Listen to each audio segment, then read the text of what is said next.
campion.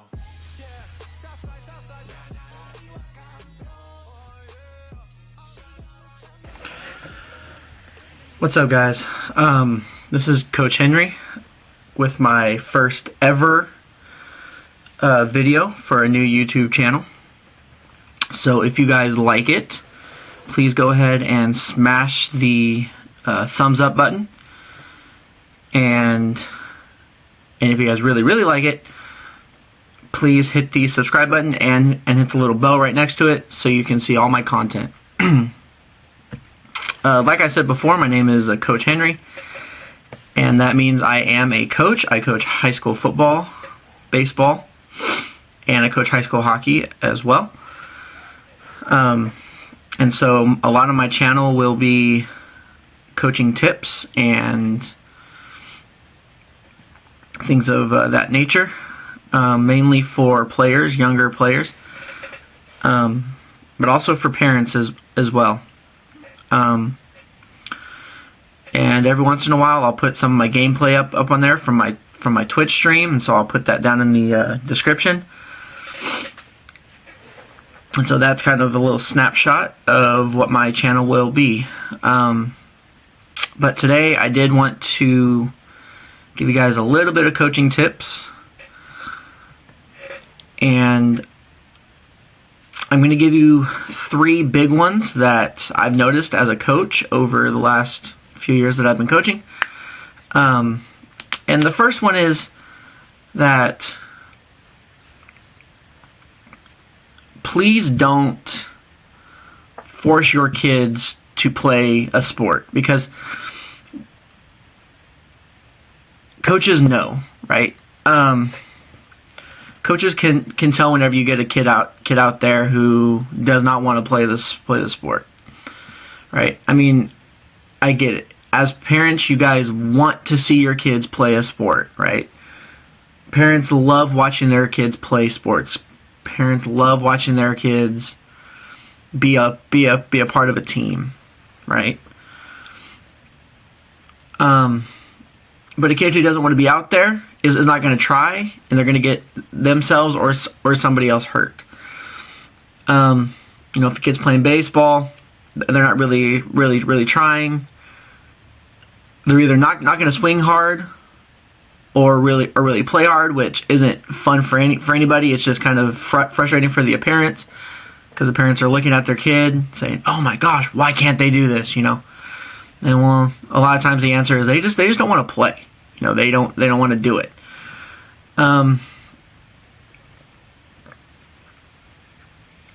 Or they're going to get themselves hurt, right? Like if they're playing football and they're just kind of lollygagging, not really playing, someone going 50%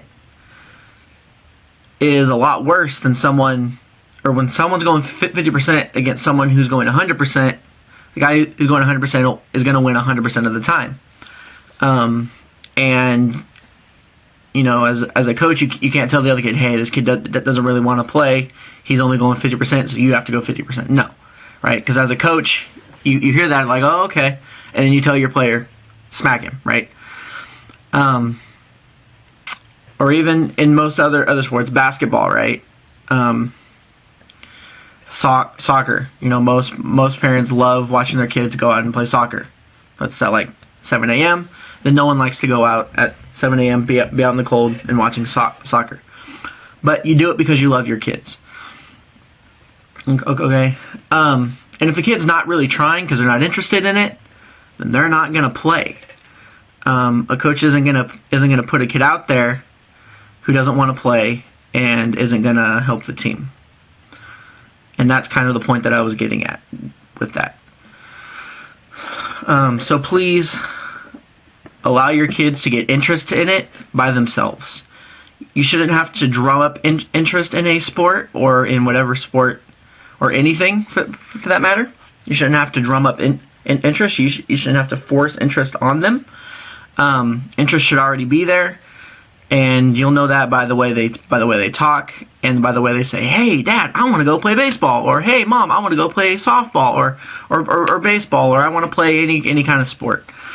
Okay. My second tip is burnout. That's a term everyone's heard of. But a lot of parents and players don't know how to combat this problem, because it is a problem, and there's a few ways that you can combat this problem. Whenever they're younger, allow them to play other sports, okay? Because once they get older, they're going to be forced, unfortunately, they're going to be forced to play one sport only. Unless they're just a god athlete, then, or like a Bo Jackson type athlete who can play in a football game and then go to a game 7 of the World Series right after that. Most kids are gonna excel at one sport. You know, my expertise was always baseball. That was a sport that I excelled at a little bit more. But I did like football and I did like hockey. And I'm pretty good at both of those sports, but I did have to put a lot of my focus into one sport when I got older, just because of, if you don't, you will fall behind. But it is always good to play other sports. It is good to play football, even though you are necessarily or more a baseball player, because what will happen is you're going to be working muscle groups that you don't normally work before, and you're going to be forced to move in different ways in different sports. Okay, you're going to be forced to work out differently, because a football workout and a baseball workout are two very vastly different things, in which most coaches will tell you they're both hard in their own way, but the reason why they're so different is because you're working out those different muscle groups, which is always good. Okay,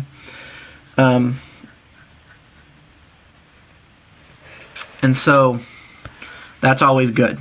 But whenever they're younger, allow them to play other sports, get some experience with other sports, find out what they like, but also give them some downtime, right? I mean, for two reasons. One, your kid needs downtime. He or she need to be able to take breaks from sports. They need to be able to take breaks, hang out with their friends, have a life, right? Be a kid. But it also helps you as parents. Okay, coaches, we're either paid or volunteer. We do it because we love it. But parents, we see it. Whenever you guys are beat tired, you know, we know you guys have jobs. You guys work 9 to 5s. Some of you guys, like myself, I also coach, but I also work a graveyard shift. So we're beat tired as well. Okay, but putting your kid in a sport for football season, turning around, going to basketball season, turning around, going to baseball season, turning around, coming back to football season right after that's over. That's a year-round thing. And the higher you get, the more the higher levels you get, the more you guys are going to travel, and the more lives you guys will not have, if that makes sense, right? You guys won't have lives as parents. So taking breaks for a couple months helps you guys out. It doesn't burn out your kids, and also their muscles need to rest a little bit more than high school kids do, because whenever they're younger, their muscles are just developing. So that's a good way to help prevent burnout, is giving your kids a lot of time away from the sport, right? To be a kid, right? And now once you get into high school, sometimes you're not going to really have a choice,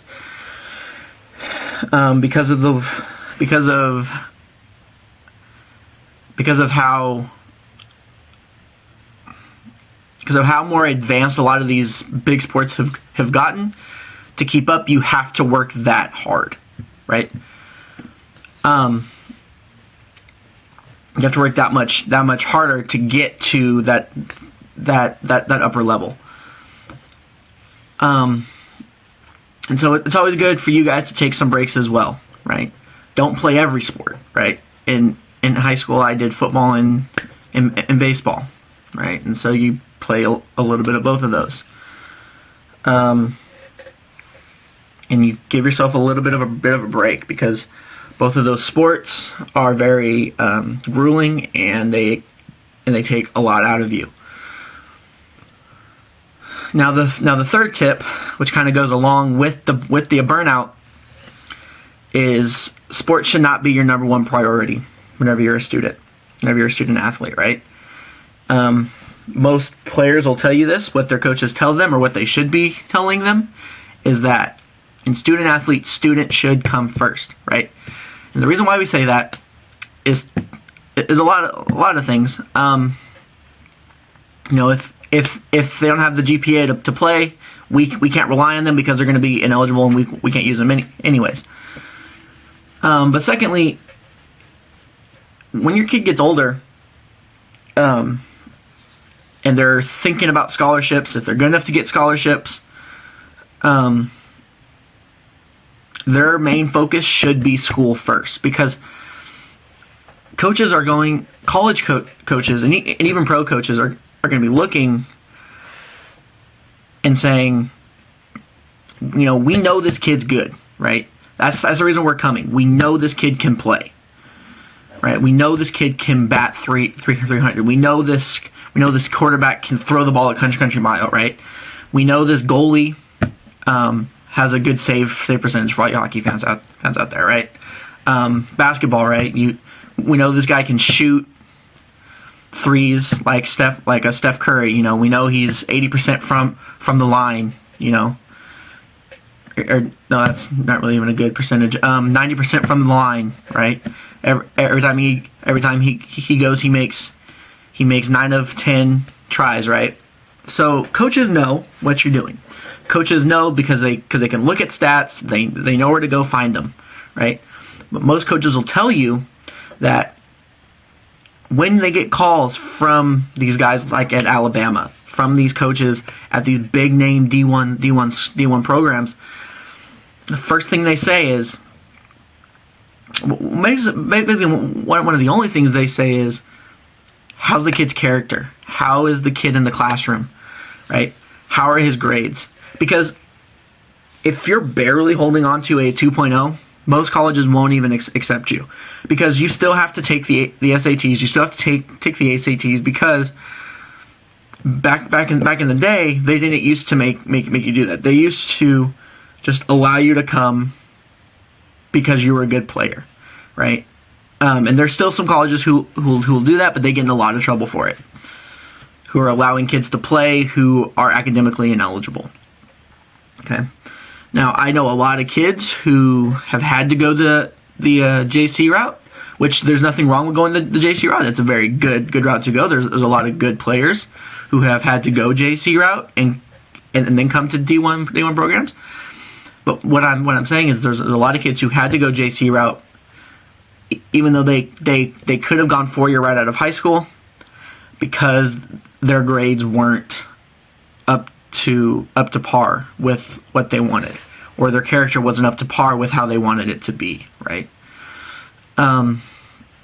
So please, as a parent and as a player, make sure your grades come first, okay? I always have a rule as a coach to all my players, and most coaches that I've coached with agree and have the same rule, that if you're struggling in a class, you don't belong out on the football field, or you don't belong out on the baseball diamond. You don't belong out on the ice rink. You don't belong on the court. You belong in the classroom, right? Getting that help, because look, as an athlete, you are held to a lot higher standard than than just a normal kid in the classroom, right? They expect a lot more out of you. They expect you to be a leader. Especially if you're a varsity athlete, they expect all these things out of you, and whenever they don't see it, teachers are like, "Oh, that's not good." And a lot of your coaches, whenever you get to the higher levels, are teachers, and they work at the school. A lot of them have to, especially if they're a head coach. They have to work at the school. Most school districts, at least here where I live, I'm not sure about other states, but I'm sure it's the same way. They have to be at the school district, and it's a lot easier because teachers can email them saying, "Hey, so and so hasn't been doing his or her homework. Can you talk to them?" Or, "Hey, so and so was being a jerk in class. They weren't being a decent human being," right? And I had a coach who stressed that, be a decent human being, and I thought that was awesome. So teachers talk, coaches talk. I've had players who coaches will ask me, "Hey, how's so and so's behavior?" I was like, "Well, you trust me, coach. You're not going to want to." I was like, "The way he acted with me, you might not want that headache, right?" And a lot of times those players are going to oust themselves out because they don't get it, right? So my big tip to you guys, and in my opinion, number 3 is the most important. Please keep your grades up. Keep yourself out of trouble whenever you're in school. Make sure you have all your stuff done. And last thing before I forget, the reason why I say go to your teachers is because teachers love it whenever students come up and say, "Hey, I don't get this," right? We're teaching you so you can understand it, right? We don't expect you to understand it right away. Okay? Teachers don't want to fail kids, right? Because if they fail kids, we get in trouble. Okay? As teachers, they get in trouble. And I say we because I used to be one. I'm not anymore. But we don't like failing kids. Okay? That's not our job. We get in trouble if too many of our kids fail. So we want to see you succeed. But we're not going. But when you get into high school, you're almost an adult. So we're not going to force you to do your homework. We're not going to force you to study. We're not going to force you to do any of that. We're definitely not going to force you to go to practice. But if you come to them or to us and say, "Hey, I don't get this. Can you help me? My coach said that it was okay for me to miss practice for this. So you better be getting your butt inside the classroom and asking the teacher," right? Most schools where I live here in the Central Valley of California have emails, right? A lot of the kids can email their teachers and say, "Hey, I don't get this. I'm going to email my coach and ask if I can miss practice today because I need some help with this, or maybe even come late to practice." A lot of coaches don't like you to miss practice, but we do want you to get as much as you can out of it, right? But if you communicate, that's always great. So those are my 3 tips. I know a lot of it should have gone without being said, but unfortunately they do because we see it all the time as coaches. So please, again, if you like this, please hit the like button, hit the subscribe button, and hit the little bell so you can get all my content. And hopefully at least one person got a little something out of this and make your lives easier as parents, make the lives of your student athletes a little bit easier, and make the lives of coaches better who are coaching your kids, taking the time out because they want to teach the next generation a sport that we all love. So again, my name is Coach Henry. That is it for my first video, and I hope you guys had a great day. See ya.